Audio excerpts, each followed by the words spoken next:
Réinventer l'éducation. Learning World en association avec WISE. Les événements liés à la Journée internationale des femmes nous rappellent que dans bien des régions du globe, les filles n'accèdent pas aussi facilement à l'éducation que les garçons. L'école Happy Chandara au Cambodge essaie de changer les réflexes traditionnels et de faire tomber l'obstacle de la discrimination de genre. Reportage. Le jour se lève à Prek Temai, village cambodgien situé à 13 km au sud de Phnom Penh. Ici, la plupart des foyers vivent de la vente de jasmin.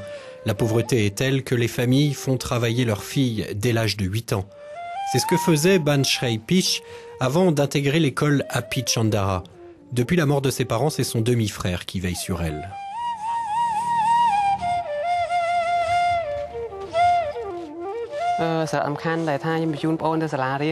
Je l'envoie à Happy Chandara parce que je ne peux pas la prendre en charge. Je n'ai pas assez d'argent. Elle est faible, elle a été malade et j'espère qu'à l'école, on s'occupera bien d'elle. Au Cambodge, la moitié de la population a moins de 18 ans. Le pays a perdu 90% de ses intellectuels dans le génocide Khmer Rouge qui a fait plus de 2 millions de morts. Faute d'enseignants, les écoles publiques fonctionnent à mi-temps avec des classes de plus de 50 élèves. Happy Chandara n'est pas un établissement comme les autres. Construit en 2006 par l'association française Tout à l'école, le centre accueille 580 élèves, dont depuis peu 31 pensionnaires. L'internat est destiné aux plus démunis, comme Ban Shrey Pish. Je voudrais devenir interprète et médecin. Nombre de Cambodgiennes se voient imposer des mariages forcés ou sont victimes d'abus. L'école fait office de protection mais aussi de tremplin. Ici, on ne se contente pas d'apprendre à lire et à compter. L'enseignement est trilingue, dispensé en khmer, français et anglais. Informatique, sport, danse, civisme. L'objectif de Happy Chandara est de faire de ces fillettes la force motrice du Cambodge de demain.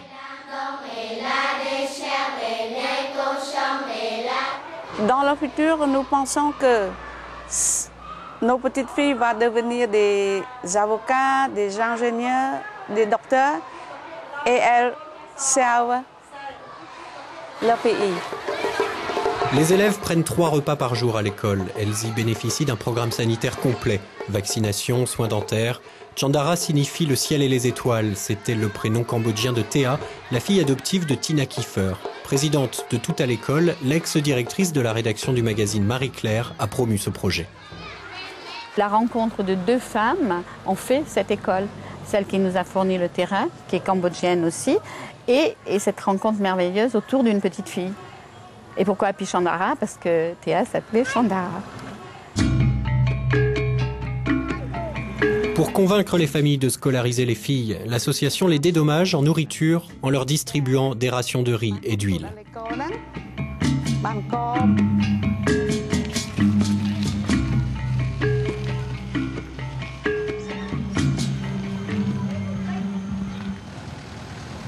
Chaque année, l'école accueille 100 nouvelles élèves. Un collège-lycée verra le jour l'an prochain. Happy Chandara est une école témoin. Elle veut devenir un exemple et apporte de l'aide aux écoles publiques voisines. Le niveau d'instruction des filles est un bon indicateur du degré de liberté et de démocratie d'un pays. Autant dire que leur éducation est un des grands enjeux de ce siècle.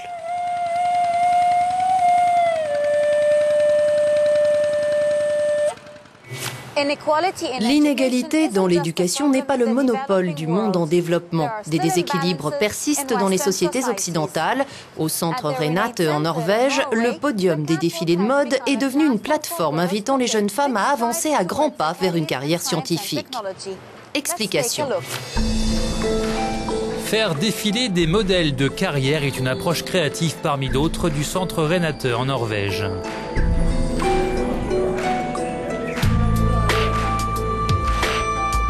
Basé dans la ville de Trondheim, à l'université technique, ce centre est une initiative du ministère norvégien de l'égalité et de l'intégration.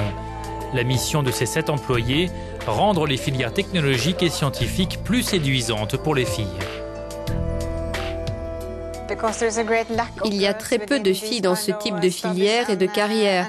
Même si la Norvège est le pays où l'égalité homme-femme est la plus aboutie au monde, nous avons encore des choix de carrière très traditionnels pour les filles et les garçons.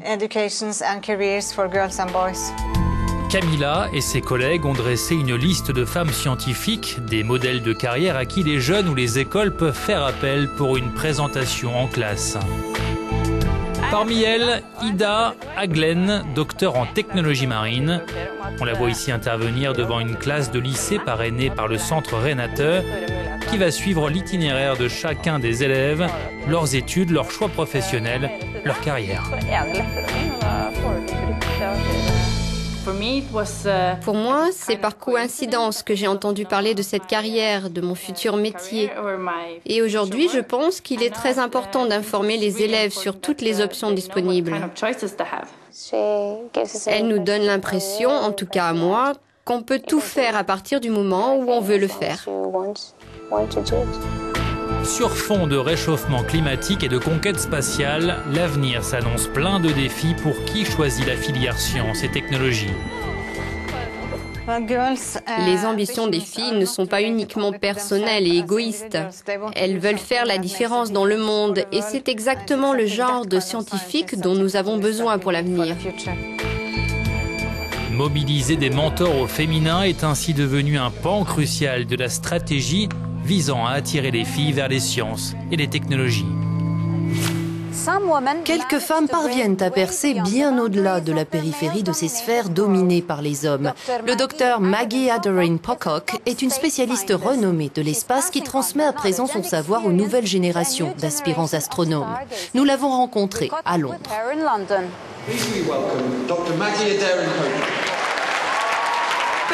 Are incredibly powerful things. And I know, because as a child I had a dream, and I still have that dream.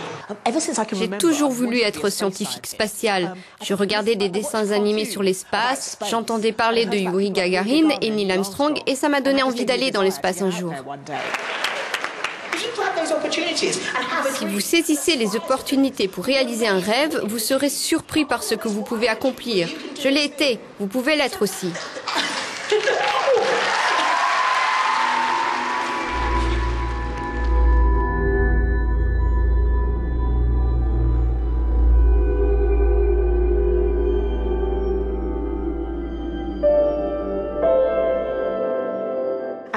La première fois que j'ai formulé mes ambitions professionnelles, moi, une fille, qui plus est noire et dyslexique, les gens m'ont regardé de travers. Mais des trois, le plus gros défi fut la dyslexie.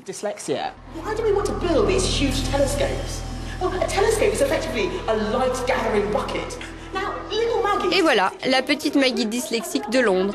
Je n'en revenais pas d'être reçue au palais de Buckingham par la reine.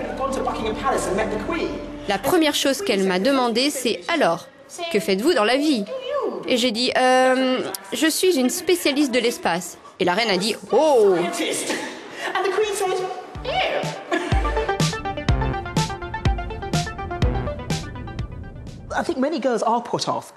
Beaucoup de filles sont rebutées par les carrières scientifiques parce qu'elles les perçoivent comme masculines et qu'elles ne se voient pas, surtout si elles sont jeunes et séduisantes, dans ce genre de milieu.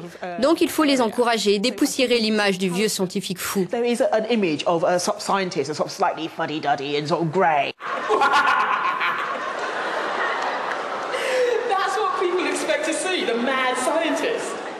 À votre avis, laquelle de ces deux personnes est le scientifique ? La plupart des jeunes désignent mon mari, parce qu'il correspond mieux à cette image. Il est blanc et c'est un homme. Je traverse une période de changement en ce moment à cause de ma fille. J'essaye de combiner la communication scientifique, la science de l'espace et le temps que j'accorde à ma fille. Et c'est un vrai défi. Pourquoi faisons-nous la guerre ici, sur Terre, pour une religion, une race, un territoire, du pétrole? Nous nous battons tellement, mais à l'échelle des choses, l'univers est si vaste. Nous sommes comme des fourmis se querellant pour une miette de feuilles. Donc, mon motto est le suivant. Faites des vaisseaux spatiaux, pas la guerre. Vous savez que j'ai raison. So thank you very much for listening.